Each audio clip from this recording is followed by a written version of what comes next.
ಮಹಾರಾಷ್ಟ್ರದ ಜಲಾನಯನ ಪ್ರದೇಶಗಳಲ್ಲಿ ನಿರಂತರ ಮಳೆ ಸುರಿದ ಪರಿಣಾಮ ಬಾಗಲಕೋಟೆ ಜಿಲ್ಲೆಯ ಹಿಪ್ಪರಗಿ ಬ್ಯಾರೇಜ್ಗೆ ಕೃಷ್ಣಾ ನದಿಯ ಒಳಹರಿವು ಮತ್ತೆ ಹೆಚ್ಚಿದೆ. ಸದ್ಯ ಹಿಪ್ಪರಗಿ ಬ್ಯಾರೇಜ್ಗೆ ಒಳಹರಿವು 1,08,200 ಕ್ಯೂಸೆಕ್ ಇದ್ದು, ಬ್ಯಾರೇಜ್ನ ಸುರಕ್ಷತೆ ದೃಷ್ಟಿಯಿಂದ 1,07,850 ಕ್ಯೂಸೆಕ್ ನೀರನ್ನು ಹೊರಬಿಡಲಾಗುತ್ತಿದೆ.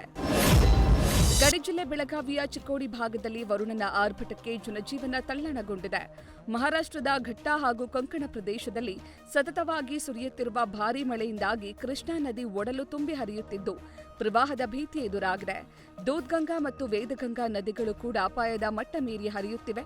ಈಗಾಗಲೇ ಪ್ರಸಿದ್ಧ ದತ್ತ ಮಂದಿರ ಸಂಪೂರ್ಣ ಜಲಾವೃತಗೊಂಡಿದ್ದು, ಪ್ರಮುಖ ಸೇತುವೆಗಳು ಮುಳುಗಡೆಯ ಹಂತ ತಲುಪಿವೆ.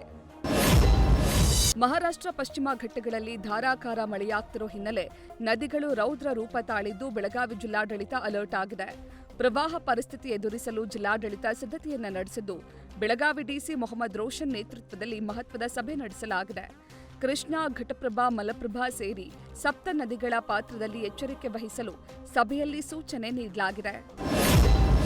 ಕಳೆದ 4-5 ದಿನಗಳಿಂದ ಮಲೆನಾಡು ಭಾಗದಲ್ಲಿ ಸುರಿಯುತ್ತಿರುವ ಧಾರಾಕಾರ ಮಳೆಯಿಂದಾಗಿ ಚಿಕ್ಕಮಗಳೂರು ಜಿಲ್ಲೆಯ ಜಲಪಾತಗಳಿಗೆ ಜೀವ ಕಳೆ ಬಂದಿದೆ. ಮೂಡಿಗೆರೆ ತಾಲೂಕಿನ ಚಾರ್ಮಾಡಿ ಘಾಟ್ ಮಾರ್ಗದಲ್ಲಿ 10 ಜಲಪಾತಗಳಿದ್ದು, 100 ಅಡಿ ಎತ್ತರದ ಬಂಡೆ ಮೇಲಿನಿಂದ ಧುಮ್ಮುಕ್ತಿರುವ ಜಲವೈಭವ ನೋಡುಗರ ಕಣ್ಮನ ಸೆಳೆಯುತ್ತಿದೆ. ಚಿಕ್ಕಮಗಳೂರು ಜಿಲ್ಲೆಯ ಕಳಸಾ ತಾಲೂಕಿನ ಪ್ರಸಿದ್ಧ ತೂಗು ಸೇತುವೆಗಳು ಸಂಪೂರ್ಣ ತುಕ್ಕು ಹಿಡಿದು ಅನಾಹುತಕ್ಕೆ ಆಹ್ವಾನ ನೀಡುವಂತಿವೆ. ತಾಲೂಕಿನ ಕುದುರೆಮುಖ, ಬಿಳಲ್, ನೆಲ್ಲಿಬೀಡು, ಕೆಳಕೋಡು, ಕಲ್ಗೂಡು ಹಾಗೂ ಕಳಸದ ಕಳಶೇಶ್ವರ ಸ್ವಾಮಿ ವಸಿಷ್ಠ ತೀರ್ಥದ ಸಮೀಪದಲ್ಲಿರುವ ಸಂಜೀವ ಮೆಟ್ಟಿಲು ತೂಗು ಸೇತುವೆಗಳು ಅಪಾಯಕಾರಿ ಸ್ಥಿತಿಗೆ ತಲುಪಿವೆ.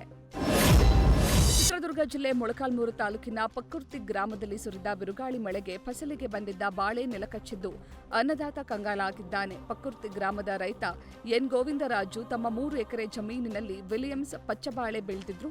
ಲಕ್ಷಾಂತರ ರೂಪಾಯಿ ಖರ್ಚು ಮಾಡಿ ಬೆಳೆದಿದ್ದ ಬೆಳೆ ಕಳೆದ 2 ದಿನಗಳ ಹಿಂದೆ ಸುರಿದ ಬಿರುಗಾಳಿ ಮಳೆಗೆ ನೆಲಕಚ್ಚಿದೆ. ಮುಂಗಾರು ಕೈಕೊಟ್ಟ ಹಿನ್ನೆಲೆ ಗದಗ ಜಿಲ್ಲೆಯಲ್ಲಿ ಭೀಕರ ಬರದ ಛಾಯೆ ಮೂಡಿದೆ. ಜಿಲ್ಲೆಯಲ್ಲಿ ಬಿತ್ತನೆ ಮಾಡಿದ್ದ ಹೆಸರು, ಗೋವಿನ ಜೋಳ, ಮೆಣಸಿನಕಾಯಿ ಸೇರಿ ಹಲವು ಬೆಳೆಗಳು ಒಣಗುತ್ತಿವೆ. ಸಾವಿರಾರು ರೂಪಾಯಿ ಖರ್ಚು ಮಾಡಿ ಬಿತ್ತನೆ ಮಾಡಿದ ರೈತರು ಕಣ್ಣೀರಿಡ್ತಿದ್ದು, ಇಷ್ಟಾದರೂ ಜನರನ್ನ ತಿರುಗಿ ನೋಡದ ಉಸ್ತುವಾರಿ ಸಚಿವ ಈಶ್ವರ್ ಖಂಡ್ರೆ ವಿರುದ್ಧ ಜನರು ಆಕ್ರೋಶ ಹೊರಹಾಕಿದ್ದಾರೆ. ಬಿಡದಿ ಬಳಿಕ ಕೆಜಿಎಫ್ನಲ್ಲೂ ಇಂಟಿಗ್ರೇಟೆಡ್ ಟೌನ್ಶಿಪ್ ನಿರ್ಮಾಣಕ್ಕೆ ರಾಜ್ಯ ಸರ್ಕಾರ ಪ್ಲಾನ್ ಮಾಡಿದೆ. ಕೆಜಿಎಫ್ನಲ್ಲಿ 300 ಎಕರೆ ಜಾಗದಲ್ಲಿ ಪಿಪಿಪಿ ಮಾಡೆಲ್ನಲ್ಲಿ ಟೌನ್ಶಿಪ್ ನಿರ್ಮಾಣಕ್ಕೆ ಸಿದ್ಧತೆ ನಡೆದಿದೆ. ಟೌನ್ಶಿಪ್ ನಿರ್ಮಾಣದ ಕನ್ಸಲ್ಟೆಂಟ್ ನೇಮಕಕ್ಕೆ ಕೆಯುಐಡಿಎಫ್ಸಿ ಟೆಂಡರ್ ಕರೆದಿದೆ. Karnataka urban infrastructure development and finance ಕಾರ್ಪೊರೇಷನ್ನಿಂದ ಟೆಂಡರ್ ಕರೆಯಲಾಗಿದ್ದು, ಆಯ್ಕೆಯಾದ ಕನ್ಸಲ್ಟೆಂಟ್ ಕಂಪನಿಯು ಟೆಕ್ನೋ ಎಕನಾಮಿಕ್ ಫಿಸಿಬಿಲಿಟಿ ರಿಪೋರ್ಟ್ ತಯಾರಿಸಲಿದೆ. ಬೆಂಗಳೂರು ದಕ್ಷಿಣದಲ್ಲೇ 2ನೇ ಇಂಟರ್ನ್ಯಾಷನಲ್ ಏರ್ಪೋರ್ಟ್ ಮಾಡುವುದಾಗಿ ವಿಧಾನಸೌಧದಲ್ಲಿ ಮುಖ್ಯಮಂತ್ರಿ ಡಿಕೆ ಶಿವಕುಮಾರ್ ಘೋಷಿಸಿದ್ದಾರೆ. ಹಿಂದಿನ ಏರ್ಪೋರ್ಟ್ ವರದಿಗಳನ್ನು ಪರಿಶೀಲನೆ ಮಾಡಲಾಗಿದೆ. ಜನವಸತಿ ಇರುವ ಪ್ರದೇಶಗಳನ್ನು ಬಿಟ್ಟು ಬೇರೆಡೆ ಏರ್ಪೋರ್ಟ್ ಮಾಡ್ತೀವಿ. ಕಡಿಮೆ ಬೆಲೆಯ ಜಾಗ ಮತ್ತು ಟೆಕ್ನಿಕಲ್ ಚೆಕ್ ಮಾಡಿಕೊಂಡು ಕೇಂದ್ರ ಸರ್ಕಾರಕ್ಕೆ ಪ್ರಸ್ತಾವನೆ ಸಲ್ಲಿಸಲಾಗುತ್ತೆ. ಸ್ಥಳ ಇನ್ನೂ ಫೈನಲ್ ಆಗಿಲ್ಲ, ಆದರೆ ಬೆಂಗಳೂರು ದಕ್ಷಿಣದಲ್ಲೇ ಏರ್ಪೋರ್ಟ್ ನಿರ್ಮಾಣ ಆಗುತ್ತೆ ಅಂತ ಡಿಕೆ ಶಿವಕುಮಾರ್ ಹೇಳಿದ್ದಾರೆ. ಇನ್ಮುಂದೆ ಸಾರ್ವಜನಿಕ ಸ್ಥಳದಲ್ಲಿ ಗುಟ್ಕಾ, ತಂಬಾಕು ಸೇವಿಸಿದರೆ, ಧೂಮಪಾನ ಮಾಡಿದ್ರೆ ಶಿಸ್ತು ಕ್ರಮ ಅಂತ ಸಾರಿಗೆ ಸಚಿವ ಭೈರತಿ ಸುರೇಶ್ ಕಟ್ಟೆಚ್ಚರ ನೀಡಿದ್ದಾರೆ. ಈ ಬಗ್ಗೆ ಸೂಕ್ತ ಕ್ರಮ ಕೈಗೊಳ್ಳುವಂತೆ ರಾಜ್ಯ ಪೊಲೀಸ್ ದೂರುಗಳ ಪ್ರಾಧಿಕಾರದ ಸದಸ್ಯ ಮೋಹನ್ ಕುಮಾರ್ ದಾನಪ್ಪ ಆಗ್ರಹಿಸಿದರು. ಈ ಹಿನ್ನೆಲೆ ನಿಯಮಾನುಸಾರ ಕ್ರಮ ತೆಗೆದುಕೊಳ್ಳುವಂತೆ ಭೈರತಿ ಸುರೇಶ್ ಸೂಚಿಸಿದ್ದಾರೆ.